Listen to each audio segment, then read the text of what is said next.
কি খবর? তুই হঠাৎ করে দেশে আসছিস? হ্যাঁ ভাইয়া, জিসান এই আমার বড় ভাই, সালাম করো। সালাম করতে হবে না।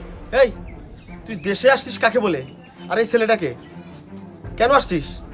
কাকে বলে আসছিস? আসলে ভাইয়া ওইখানে কিছু প্রবলেম হয়েছে তো এই জন্য আমি একেবারেই চলে আসছি। আর ওর কথা বলছো, ও আর আমি একসঙ্গে কাজ করতাম। আসলে আমি ওকে চুপ! তুই ওকে কি? তুই ওকে কি? এই চারটা বছর তুই একটা ছেলের সঙ্গে একই ছাদের নিচে রাত কাটাইছিস, দিন কাটাইছিস, আমাকে বুঝাইতে হবে? এই জন্য লোকে বলে দেশের মেয়েরা বিদেশে কেন যায়? তোরা আসলে যাস নষ্টম করার জন্য। সেটা আবার পরিচয় করার জন্য নিয়ে আসছিস দেশে। আর তুই দেশে কেন আসছিস? কিরে চুপ করে আসছিস কেন? বল, কথা বল। কথা বলছিস না কেন? কিরে অথই, তুই কখন আসলি? আর এই ছেলেটা কে? মা, এই ছেলেটা কি জানতে চাও? এই ছেলেটা হচ্ছে তোমার মেয়ের নাগর। গত 4 বছর এই ছেলের সঙ্গে তোমার মেয়ের ইটিশ পিটিশ ছিল বিয়ে ছাড়াই। আর আজকে দেশে নিয়ে আসছে তোমার সঙ্গে আমার সঙ্গে পরিচয় করে দেওয়ার জন্য। এই আর আন্টি, আপনি ওর গায়ে হাত তুলতেছেন কেন? এই ছেলে, তুমি চুপ করো। অথই, তুই নষ্ট হয়ে গেছিস। 4 বছর এই ছেলেটার সঙ্গে অবৈধ সম্পর্ক করে এখন আসছিস আমার বাড়িতে। তাই তো বলি, আগে ঠিক মতো টাকা দিতি, এখন কেন দিস না? রিপন, ওর এই বাড়িতে জায়গা হবে না। ওকে এই মুহূর্তে ঘাত ধাক্কা দিয়ে এই বাড়ি থেকে বের করে দে। বের হয়ে যা আমার বাড়ি থেকে। মা, তুমি ঠিকই বলেছো। ও আগে ঠিকঠাক মতো টাকা পাঠাইতো, বেশ কিছুদিন থেকে টাকা পয়সা পাঠাচ্ছে না। তার মানে কি ওই ওখানে গিয়ে অবৈধ কাজে লিপ্ত হয়েছে, সমস্ত টাকা ইনকাম করে আর অবৈধ পথে খরচ করে। বের হ, বের হ বাড়ি থেকে। বের হয়ে কি যা। হলো, দাঁড়িয়ে আছিস কেন? বের হয়ে যা। মা, ভাইয়া তোমরা এসব কি বলছো? তোমরা আগে আমার কথাটা শোনো, আমি কি বলতে চাই। ওর সাথে আমার কি সম্পর্ক সেটা তো আগে শুনবা। এই, তোর কোনো কথা শোনার সময় আমার নাই, কোনো কথা শোনার সময় আমার নাই। কারণ তুই একটা বেশ্যা, তুই একটা পতিতা। আর কোনো পতিতার সঙ্গে আমার কোনো সম্পর্ক থাকতে পারে না। কোনো বেশ্যা আমার বাড়িতে থাকতে পারে না। বের হ, বেরিয়ে যা আমার বাড়িতে। আরে বের হ। বাহ ভাইয়া বাহ, এই তুমি আমার ভাই, তুমি আমার সঙ্গে এটা করতে পারলে।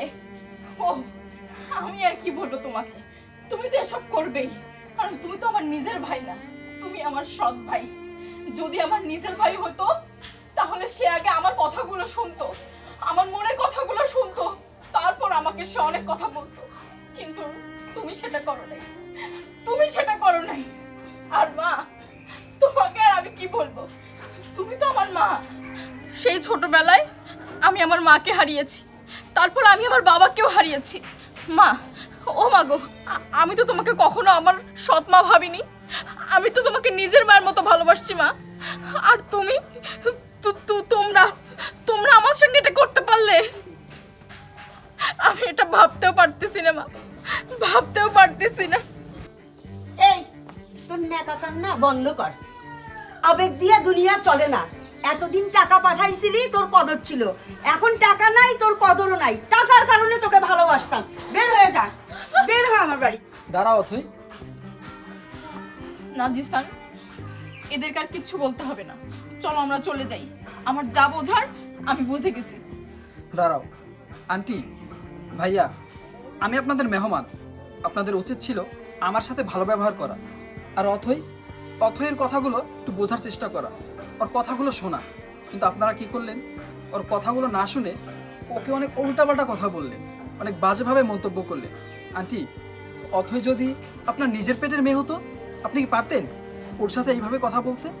ওকে এরকম উল্টাপাল্টা কথা বলতে, ওকে বেশ্যা বলতে, নষ্টা মেয়ে বলতে পারতেন? ভাইয়া, আপনিও পারতেন না। শুনুন, আর আপনারা দুজন কি বললেন? ও নষ্টা মেয়ে, ওর সাথে আমার অবৈধ সম্পর্ক আছে। শুনুন, ওর সাথে আমার অবৈধ কোনো সম্পর্ক নেই। আমি ওকে 2 বছর যাবৎ ভালোবাসি, আর ও আমাকে ভালোবাসে। আর আমরা বিয়ে করতে চেয়েছিলাম, কিন্তু ও বলেছিল ও ওর মা ভাইয়ের অনুমতি নিয়ে তারপর আমাকে বিয়ে করবে। আমি বলেছিলাম ঠিক আছে। তাই আপনাদের অনুমতি নিয়ে বিয়ে করার জন্য আমরা আপনাদের কাছে আসি। আপনারা আমাদের সাথে যে ব্যবহার করলেন, আপনারা তো মানুষ না, আপনারা অমানুষ। আমার ঘৃণা হচ্ছে আমি আপনাদের সাথে কথা বলতেছি। আর একটা কথা কান খুলে শুনে রাখুন, সব প্রবাসী মেয়েরা নষ্ট হয় না, সব প্রবাসী মেয়েরা খারাপ হয় না। প্রবাসীদের সম্পর্কে না জেনে এরকম উল্টাপাল্টা মন্তব্য কখনো করবেন না। অথই, আমার যা বোঝার আমার বোঝা হয়ে গেছে। চলো, আমি আজকেই তোমাকে বিয়ে করব। আর একজন যোগ্য স্ত্রীর মর্যাদা আমি তোমাকে দিব, কিন্তু আমাকে একটা কথা দিতে হবে, আজকের পর থেকে তুমি এই অমানুষদের ছায়াও কখনো পারাবে না। চলো মা রে, যাস না মা, আমাদের ভুল হয়ে গেছে মা। হ্যাঁ তো আমরা ভুল করেছি ভাই, আমরা ভুল করেছি, তোমরা থাকো, তোমরা যেও না। না, তোমরা ভুল করো নাই। তোমরা তোমাদের আসল রূপটা আমাকে দেখাইছো। আর তোমরা চিনো প্রবাসীদের শুধু টাকা, প্রবাসীদেরকে চিনো না, বুঝছো? আমার যা বোঝার আমি বুঝে গেছি। তোমরা থাকো তোমাদের এই বাড়ি নিয়ে। জিশান, চলো আমরা চলে যাই। চলো।